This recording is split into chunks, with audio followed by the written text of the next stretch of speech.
అబ్బబ్బబ్బా! అసలు ఏంటోనండి. మా వారి టేస్టు, నా టేస్టు ఫుల్ డిఫరెంట్‌గా ఉంటుంది.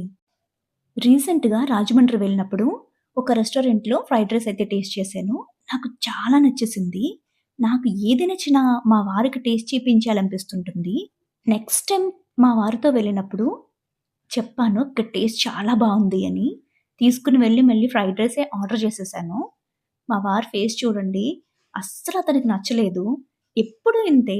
ఇంట్లో నేను రసం పెట్టి, వావ్! ఈరోజు అద్దిరిపోయింది. మంచి కామెంట్స్ వస్తాయని ఎదురు చూస్తూ ఉంటానా, అసలు ఏం చెప్పకుండా తినేస్తుంటారు.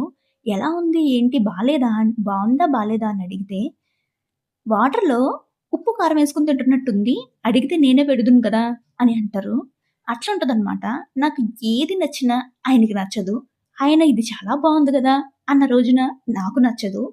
కాకపోతే మా ఇద్దరి టేస్ట్‌లు ఎక్కడ మీట్ అవుతాయంటే, బిర్యానీ దగ్గర మాత్రం ఇద్దరు ఏకీభవిస్తామండి.